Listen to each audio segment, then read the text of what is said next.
I'm a car geek. It means that I'll probably forget your name 20 seconds after you've told me, but I do know the name who supplied the voice for the synthesizer in the Austin Maestro in the 1980s. It's weird, I know. But it does mean that I get asked an awful lot for advice about buying cars, and not just from you lot, I mean from friends, relatives, neighbours, those sorts of people. And most of the time I'll just say buy a Toyota. They're so reliable that it means that I won't get accosted in the post office or at a family function and moaned at because the car I recommended has been in the dealership for 3 months with a broken spigot. For electric cars, Toyota have been a bit slow on the uptake, for pure electric cars anyway. Hybrids, different story. So I've been running their first battery electric car, the bZ4x, for a few weeks to see if it's something that I'd recommend to my Auntie Beryl. But before I tell you how I'm getting on with the bZ4x, please like and subscribe. And the first person in the comments to tell me who supplied the voice synthesizer voice on the Maestro wins 10 points. The car I'm running is the Vision, and I've asked for the all-wheel drive version as it's winter and my driveway is steep enough to make the postman complain most days. Unlike some so-called soft roaders, the bZ4x has some proper off-road ability. That's quite a rarity in the electric car world. There are plenty of EVs with four-wheel drive, of course, and even more which have the sort of butch looks of an SUV, but there aren't many that you'd actually dare to take on a muddy track. But I've taken the bZ4x on a sort of hardcore off-road trail which was surprisingly brave and it coped well. It's no Land Cruiser, but if you need a bit more grip then it's much more competent than I expected. If you're on a rutted track like this, or a muddy field, or perhaps in the snow, so what you've got is this X mode button, and you press that. I'm going to say this is deep snow or mud, even though it's not much of a track. And then you just set this thing here, which is like cruise control for very slow stuff. And you can just leave it to get on with it. And take my feet off the pedals, I can turn off the parking sensors if I want to, but it's just going to get me through. So say you were trying to get out of a muddy field or up a snowy hill, you can just let the car do the work for you, and it senses everything and just gets you through, hopefully. And in my experience, it will do, which is quite nice for a car like this. That four-wheel drive also means you get an extra motor, which is also fun when it isn't muddy, even though it doesn't really have a lot of power. Unlike other cars, including the Lexus version of the bZ4x, Toyota hasn't made the all-wheel drive version of this car any more powerful. The two motors together produce just 215 horsepower. That's plenty in reality, but it's a far cry from the 507 brake horsepower you get in an all-wheel drive Tesla Model Y, for example. Now I must admit it came as a bit of a surprise how much fun this car is to drive. It feels quite sporty. There's four-wheel drive and it's got more than 200 horsepower, and the 0 to 60 is less than 7 seconds, which is, you know, plenty fast enough these days. But it is much more enjoyable than other cars which have a kind of a off-road bias. I really do quite like it, and it's even relaxing on long journeys too, except for the range. If you're on a motorway, especially if it's cold, the range plummets. Now the lowest I've seen it at 100% charge is 170 miles, which is pretty woeful really. It means you're going to have to be stopping for a charge, which isn't what you want to be doing. On a milder day like this, or if you're just doing stop, start and slower traffic, it's much more reasonable. I'm currently at 52% and have 114 miles. So you can kind of see that's all right, but if I went on the motorway to this place, or it was colder than the 10 degrees it is currently, I'm not sure I'd get back without a charge. On longer journeys, when it's colder and I'm going on the motorway, I've even found myself turning off the heater, putting on my coat and relying just on the heated seat and heated steering wheel, which works pretty well until the window fuffs up and you have to put it on again quickly. Now you could get away with that if it had a heated windscreen like lots of the rivals have. Unfortunately it doesn't. And the lack of heated windscreen has also led to my only breakdown in this car. Yes, I managed to break a Toyota. Thank you, thank you. No need for applause, no need for applause. What happened was, the car was frosted up. I got in the car, pressed the defrost button, waited a bit, got impatient, got out, tried to scrape the windscreen,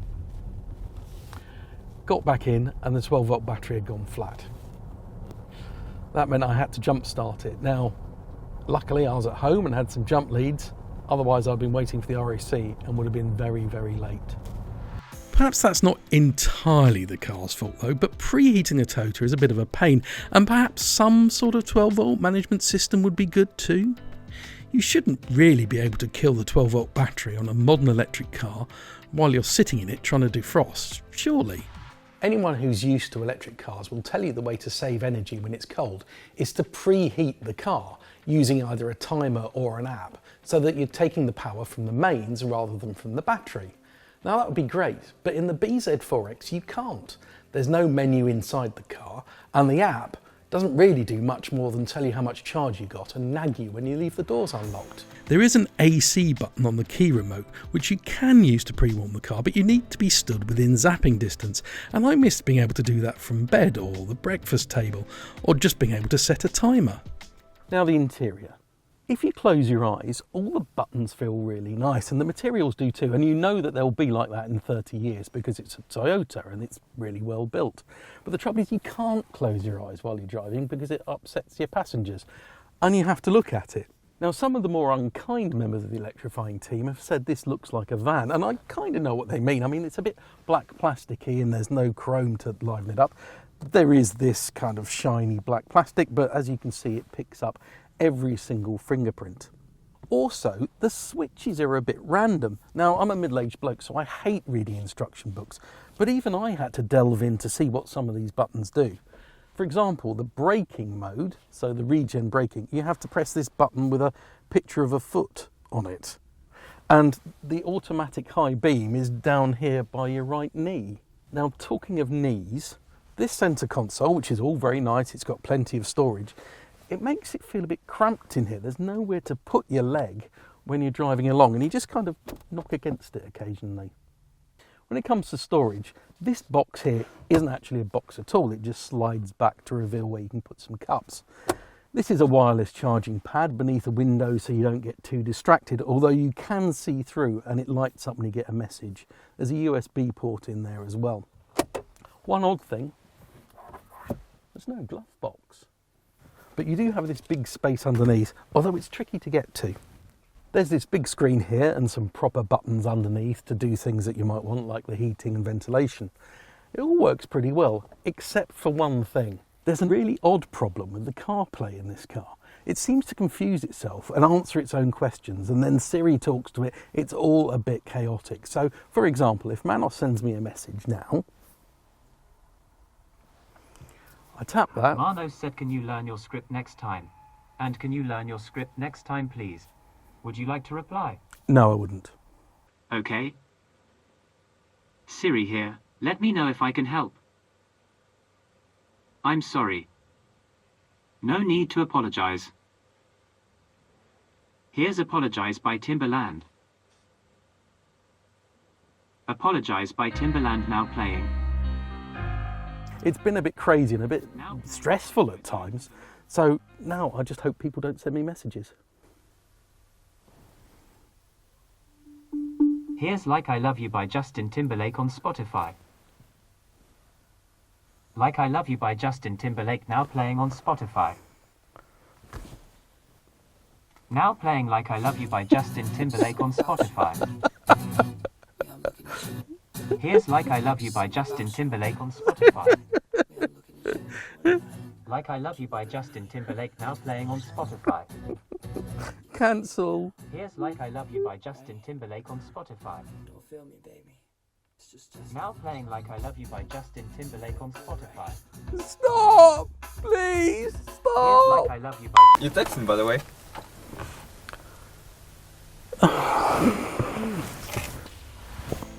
Where the quality does shine through is every time you close the door. I'll never tire of that. Quality.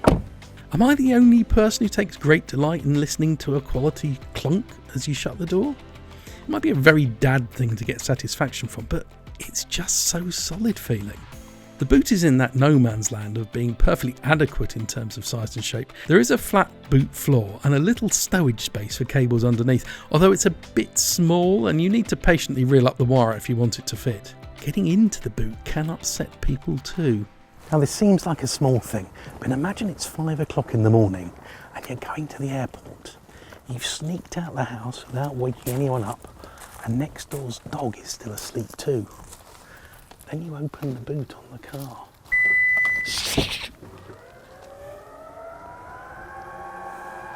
It's a bit noisy.